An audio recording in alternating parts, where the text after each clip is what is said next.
Welcome to another edition of the Gridiron Report. I'm Jarret Johnson. I'm joined by the Mighty Joe. Yeah, you're well, Mighty Joe. That beautiful weather here in the hub, man. I can't complain. We were kind of going on about it before we started taping, but the game's not here in Lubbock this week. Texas Tech coming off a bye, and they've actually lost 3 of their last 4 games.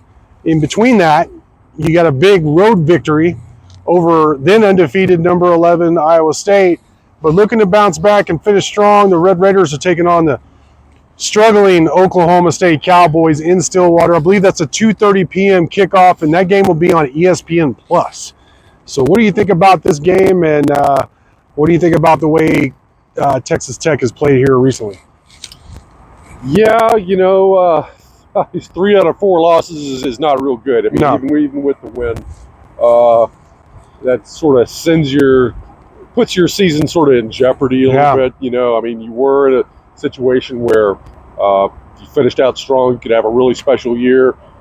Now, basically what you're looking at is, as you pointed out in that article, a very nice article that you wrote. Thanks, man. At least to get to 8-4. Yeah. And do something that hasn't been done since 2009. Yeah.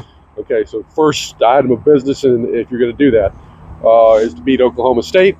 It was 0-7 Yes. in conference play, 3-7 overall. I mean, how many people saw Not me. Gundy's club just collapsing like this? No. I watched them earlier in the year when they beat Arkansas in overtime. Yeah. I thought, well, Oklahoma State's going to be pretty tough again. Yeah. And then you just never know sometimes. And so Oklahoma State right now, obviously not doing very well. Texas Tech would seemingly have the edge in terms of motivation right now. I mean, trying to finish out the season with two wins and to get to a pretty good year. But they got to take care of business, and you go on the road. It's never easy. They can't expect Oklahoma State to lie down, because I don't think they will. I think they'll come out and put forth their best effort. And whether that will be enough to give Tech trouble or not, we'll have to see. Yeah, it's going to be interesting. And I mentioned having lost 3 out of 4 and all that for a reason, because this feels remarkably similar to where you were at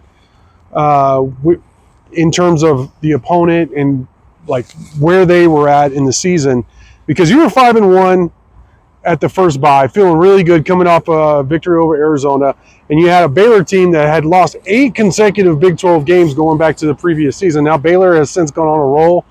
That, turns out they're going to have a pretty good season this year, it looks like. But at the time, that was a very disappointing loss coming out of the bye for Texas Tech. Now, the odd second bye of the year, which I can't remember the last time Texas Tech had 2 byes in a season, but you did have one, and you were kind of reeling a little bit, having lost 3 out of 4. But Oklahoma State 0-7 in the Big 12, reeling, struggling. The big difference is it's on the road. Now, I will say Texas Tech has been much better on the road this year than the first 2 years under McGuire. You had, like I said, the big win over Arizona, the win at Iowa State. Motivation, like you said, should be a big thing. McGuire actually said earlier this week during his Monday presser that, look, you're going to see by how we play that this matters to us. This is important to us. So, and what's weird is, it's a wild scenario, but there is still a mathematical possibility in which Texas Tech could make the Big 12 championship. Highly unlikely, but they're not mathematically out yet. So you're saying there's a chance? I'm telling you there's a chance, yeah. But, the thing with Oklahoma State, and I remember sitting there in Big 12 Media Day in Vegas back in July thinking, man, they're going to be good again. They're bringing back all the production on defense. They bring back the Doak Walker winner. Yeah. Almost their entire offensive line. This is just go wrong. This just goes to show you college football how crazy it is, because they've really struggled. And you're going to be going against another former quarterback in Alan Bowman, who was named the starter again. Be interested to see if anybody else comes off the bench to help kind of give them a running element as well. But what do you think about Alan Bowman and Texas Tech facing him? Yeah, Bowman sometimes looks pretty doggone good, and then he'll make a play that you just hit yourself upside the head. You're like, why did you do this? He is capable of getting hot and hurting you, and then he'll turn around and turn the ball over, man. I mean, I think he's thrown something like 13 picks on the year, something like that, a high number. He's got a passer rating of down around 126, I believe, which is not very good. Yeah. He doesn't give you too much in the ground game. You know, he's not really that mobile of a guy. I mean, he's not a formidable quarterback. I mean, Tech has seen a lot better this year than Alan Bowman. So, doesn't really scare me too much. You know, I think what you are a little bit concerned with is Ollie Gordon, Doak Walker Award winner. He's had a lousy year too. You know, I mean, 700 yards rushing, 4.2 yards per carry. Just has not lived up to advanced billing. But you know that the talent is still there. He didn't suddenly just lose the talent that he had last year. So, I mean, you want to bottle him up early and not let him get hot and get anything going on the ground. Because I think that's offensively where Oklahoma State has at least the potential to hurt you. Yeah. I agree. And, you know, the thing with Bowman is even going back to high school, I remember, I don't know if it was 2014, I can't remember. You know me, my memory anyways. That was a minute ago. That was a while back. Him at Grapevine, I remember Kingsbury was there as well. It was a bye week for Texas Tech, and I went out to his game to see, hey, what are they getting in this quarterback? And I remember people on the sideline telling me, Grapevine people, what a great guy he is and all that. And, you know, that continues to be true. You hear that, what a great guy he is and all that. And he had put up some good stats. Like you said, he looked good at times. And then they had an opportunity for a game-winning drive, and he threw like one of those, like you said, forehead smacking interceptions over the middle. And that's kind of been the story. He's had some moments like that record-setting game against Houston, I believe his freshman year here at Texas Tech. And then, you know, he struggled like he has this year for Oklahoma State. So he can put up 400 yards on Texas Tech secondary this week, or he might throw 3 interceptions, or both. You know, I mean, so that'll be interesting to watch. But what, in terms of going back to kind of the overall picture, because that's kind of what I've focused on this week.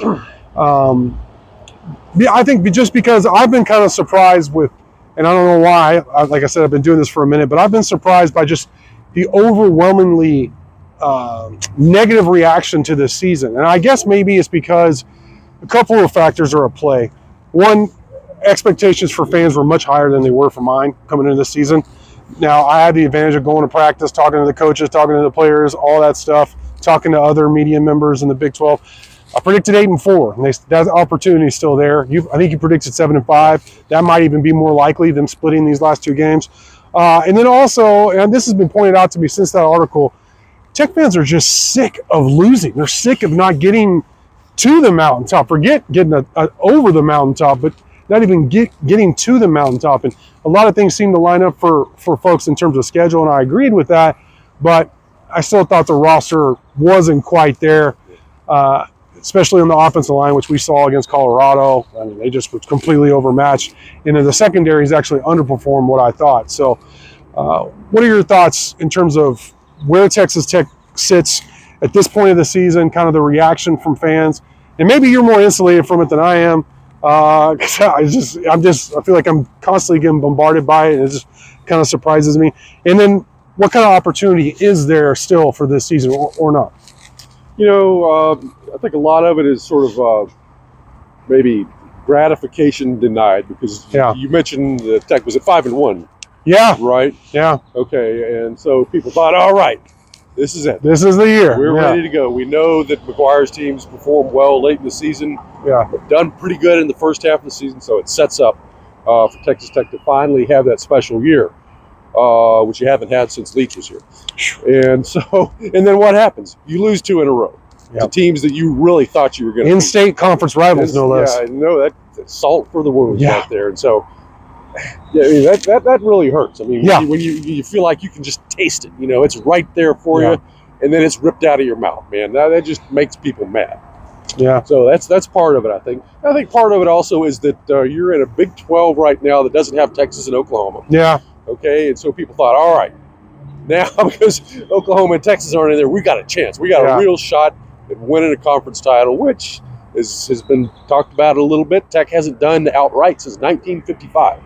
You know, talk about losing, man. You know, there you go. You haven't won a conference title since the Eisenhower administration or something like that. So, you know, you figure, okay, this is a conference where we're set up. We actually are going to have as good a shot at it as anybody. Yeah. There's nobody out there that's looking at and say they're better than we are.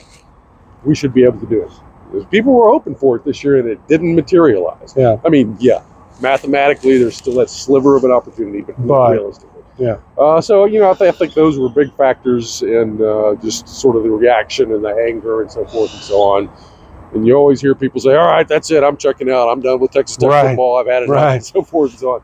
But they tend always to come back. And that's a credit to the fans. Yeah. To the loyal. This fan base, if nothing else, is unbelievably loyal. Like, I want to be clear on that.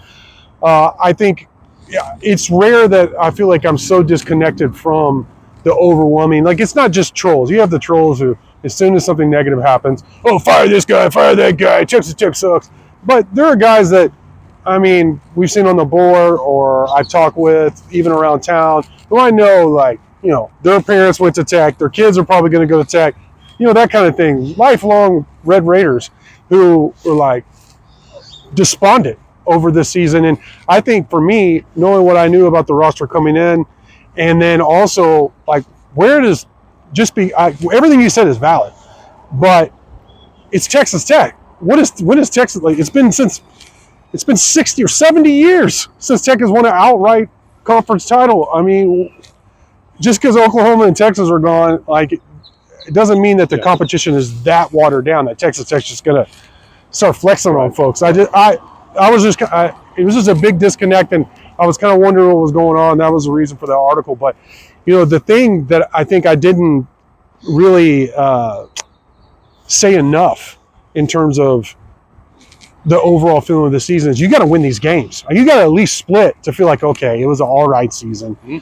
can build on. Like, if you lose both these games, you lose 5 of 6 to end the season, that's a major step back. Now, if you win these 2 games, you finish the season 3-4 in November, that's not terrible. That's very good. I mean, 3-1 in November, winning 3 out of 4, that's good. Not having won 8 wins since 2009, another winning conference record, all that stuff. Like, I feel like you could build on that. And I don't feel like it's that much of a letdown of a season. But we're going to find out. That's the best thing about it is they're going to play the games. And first one coming up against, like I said, a struggling Oklahoma State squad there in Stillwater. But Joe, great stuff from you as always.